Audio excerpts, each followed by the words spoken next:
আসসালামু আলাইকুম student, online ক্লাসে তোমাদেরকে স্বাগত। আমরা অর্থনীতি দ্বিতীয় পত্র পড়ছিলাম তৃতীয় অধ্যায়ে। আজকে আমরা পড়ব রপ্তানিমুখী শিল্প। মানে রপ্তানিমুখী শিল্প বলতে বোঝায় দেশে উৎপাদিত পণ্য বিদেশের বাজারে রপ্তানি করার জন্য যে শিল্পগুলো গড়ে ওঠে।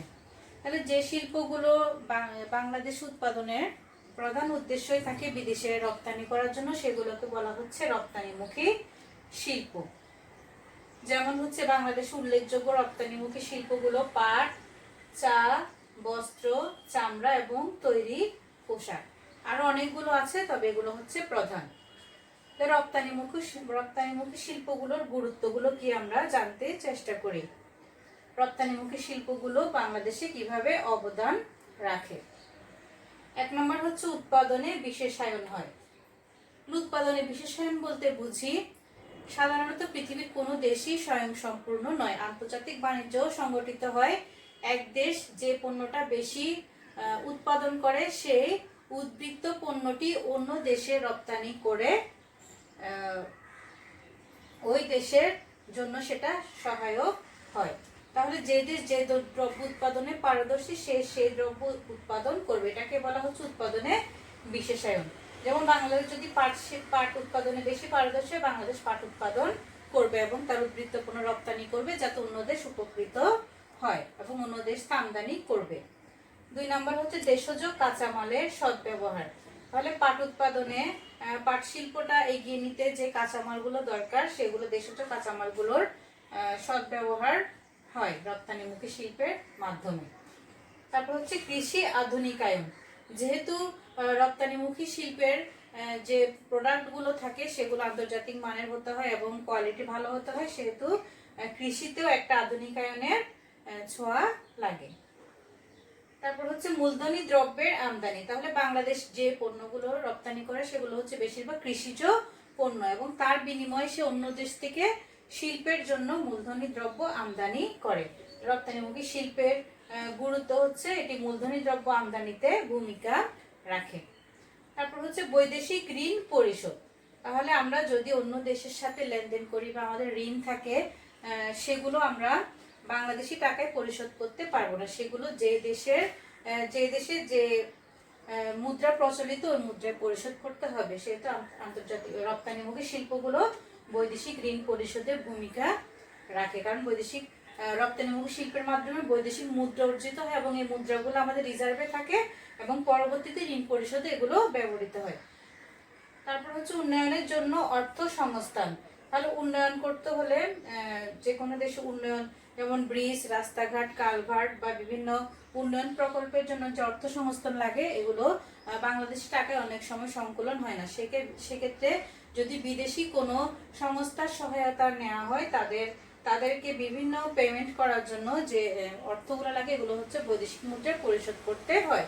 তো উন্নয়নের জন্য অর্থ সংস্থানে রপ্তানিমুখী শিল্প বিশেষ ভূমিকা রাখে, কারণ রপ্তানিমুখী শিল্পের মাধ্যমে আমাদের প্রচুর আয় হয় এবং বৈদেশিক মুদ্রা অর্জিত হয়।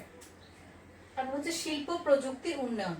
তাহলে যে কোনো দেশে উন্নয়ন করার পেছনে যে জিনিসটা ভূমিকা রাখে সেটা হচ্ছে প্রযুক্তি। তাহলে আমরা যখন রপ্তানিমুখী শিল্পগুলো এগিয়ে নিতে চাই তখন আমরা সেখানে প্রযুক্তির ব্যবহারটা অপরিহার্য হয়ে পড়ে, কারণ নতুন প্রযুক্তি ব্যবহার না করলে আমরা পণ্যের মান উন্নয়নে সচেষ্ট হব না। সেহেতু শিল্প প্রযুক্তির উন্নয়নের ক্ষেত্রে রপ্তানিমুখী শিল্প ভূমিকা রাখে।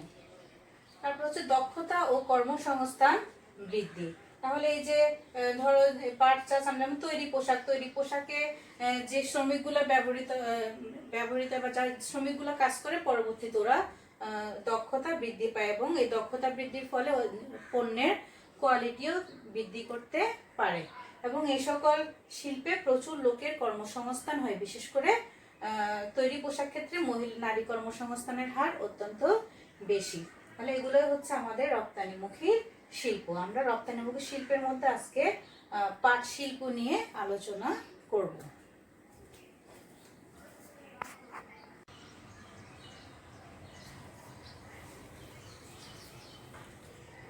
এরপর আসো আমরা পাট শিল্প বা জুট ইন্ডাস্ট্রি নিয়ে পড়বো। তাহলে আমরা সবাই জানি পাটকে বলা হয় বাংলাদেশের সোনালী আঁশ, এবং পাট বিদেশে রপ্তানি করে বাংলাদেশ প্রচুর বৈদেশিক মুদ্রা অর্জন করে।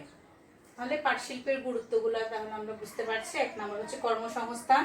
আমি রপ্তানিমুখী শিল্পের গুরুত্ব আগেই বলেছি, এগুলোর সাথে মিল আছে। কর্মসংস্থান, বৈদেশিক মুদ্রা অর্জন, পাটের মাধ্যমে প্রচুর লোকের কর্মসংস্থান হয়, যে কোনো শিল্প স্থাপনে লোকের কর্মসংস্থান হয়। এরপর বৈদেশিক মুদ্রা অর্জন, তারপর হচ্ছে পাট পরিবেশ বান্ধব, যেহেতু পাট পরিবেশ দূষণ করে না, সেহেতু পাট একটি পরিবেশ বান্ধব শিল্প। এরপর হচ্ছে মোট দেশজ উৎপাদন এবং রাজস্ব বৃদ্ধি। তাহলে পাটের উৎপাদন বৃদ্ধি করার মাধ্যমে, রপ্তানি করার মাধ্যমে দেশের মোট দেশজ উৎপাদন অর্থাৎ জিডিপি বৃদ্ধি পায় এবং তার দেশের রাজস্ব বৃদ্ধিতে ভূমিকা রাখে। তাহলে এরপর আসো আমরা পাট শিল্পের সমস্যা এবং সমাধানের উপায়গুলো জানার চেষ্টা করি। তাহলে পাট শিল্পের সমস্যাগুলো হচ্ছে উৎপাদন খরচ বৃদ্ধি। তাহলে পাটে কৃষকরা যে কাঁচামালগুলো ব্যবহার করে, বীজ, সার, এগুলোর উৎপাদন খরচ বৃদ্ধি হওয়ার কারণে পাট শিল্প বিভিন্ন সমস্যার সম্মুখীন। তারপর হচ্ছে প্লাস্টিকের ব্যাপক ব্যবহার। তাহলে এখন পাট শিল্পের বাঁশ বেত বা পাট শিল্পের পরিবর্তে প্লাস্টিকের প্রচুর ব্যবহার হচ্ছে, সেহেতু পাট শিল্পটা সমস্যার সম্মুখীন হচ্ছে। আগের মতো পাটের উৎপাদিত দ্রব্যের ব্যবহার বাড়ছে না। তারপর হচ্ছে মান নির্ধারণের সমস্যা। কৃষকরা পাটের মান নির্ধারণের সমস্যা, কারণ যেহেতু যে কোনো রপ্তানিমুখী শিল্পে বিদেশে রপ্তানির সময় এগুলোর কোয়ালিটি চেক করা হয়। এগুলোর মান নির্ধারণ যদি আন্তর্জাতিক মানের না হয়, এগুলো তখন রপ্তানিতে বাধাপ্রাপ্ত হয়, কৃষকদের মান নির্ধারণের সমস্যা থেকে যায়। এরপর হচ্ছে মজুতকরণের সমস্যা। তাহলে দেশে পর্যাপ্ত গুদামের ব্যবস্থা নেই, ফলে পাট শিল্পে মজুতকরণের সমস্যার সম্মুখীন। এরপর হচ্ছে মধ্যবর্তী ব্যবসায়ী, যারা দালাল ফড়িয়া আছে, এরা কৃষকদের কাছ থেকে স্বল্প মূল্যে কিনে পরবর্তীতে এগুলো বেশি মূল্যে বাজারে বিক্রি করে, ফলে মধ্যবর্তী ব্যবসায়ীর কারণে কৃষকরা ন্যায্য দাম থেকে বঞ্চিত হয়। তারপর হচ্ছে উন্নত যন্ত্রের অভাব। তাহলে পাট শিল্পে যে যন্ত্রপাতিগুলো ব্যবহার হচ্ছে, এগুলো দেখা যাচ্ছে অনেক পুরনো। আধুনিক যন্ত্রপাতিগুলো ব্যবহার নেই বললেই চলে, কারণ আধুনিক যন্ত্রপাতিগুলো কিনতে প্রচুর মূলধন প্রয়োজন এবং প্রচুর ঋণের প্রয়োজন, যেগুলো উদ্যোক্তারা বহন করতে পারে না, এবং এই মূলধন এবং উদ্যোক্তার অভাবের কারণে বর্তমানে পাট শিল্প ব্যাপক সমস্যার সম্মুখীন। এরপর আসলে সমাধানের উপায়। তাহলে পাট শিল্পের সমস্যাগুলো সমাধান করতে গেলে আমাদের কি কি করতে হবে? তাহলে 1 নম্বর হচ্ছে গুণগত মানসম্পন্ন বীজ। তাহলে আমরা যে বীজটা ব্যবহার করবো, এটা যদি গুণগত এবং মানসম্পন্ন বীজ আমরা কৃষকদেরকে পৌঁছে দিতে পারি, তাহলে আমাদের পাটগুলো আন্তর্জাতিক মানের হবে। এরপর হচ্ছে উন্নত চাষাবাদ ব্যবস্থা। তাহলে পাটের উৎপাদন বাড়াতে গেলে আমাদের চাষাবাদে প্রযুক্তি ব্যবহার করতে হবে এবং উন্নত চাষাবাদের ব্যবস্থা করতে হবে, কৃষি আধুনিকায়ন করতে হবে। এরপর হচ্ছে সরকারের সঠিক নীতিমালা। সরকারকে বিভিন্ন পদক্ষেপ গ্রহণ করতে হবে আন্তর্জাতিক মান নির্ধারণে এবং দেশের পাটের মূল্য নির্ধারণে। এরপর হচ্ছে গুদামজাতকরণের ব্যবস্থা, পর্যাপ্ত ব্যবস্থা থাকতে হবে। তথ্যের প্রসারে, যে পাট শিল্পে বর্তমান বাংলাদেশের প্রেক্ষিতে আন্তর্জাতিক বাজারে এদের দামের কম বৃদ্ধি বা বিভিন্ন তথ্যের প্রসারে পাট শিল্পকে এগিয়ে নিয়ে যেতে হবে।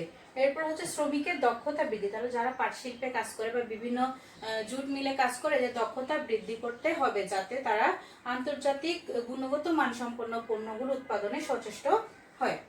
এরপর হচ্ছে মধ্যবর্তী ব্যবসায়ের অস্তিত্ব বিলোপ। তাহলে সবশেষে কৃষকদেরকে নিরুৎসাহিত করে যে জিনিসটা, সেটা হচ্ছে মধ্যবর্তী ব্যবসায়ীদের অস্তিত্বের কারণে তারা ন্যায্য দাম পায় না, ফলে তারা পাট শিল্প থেকে পিছিয়ে আছে।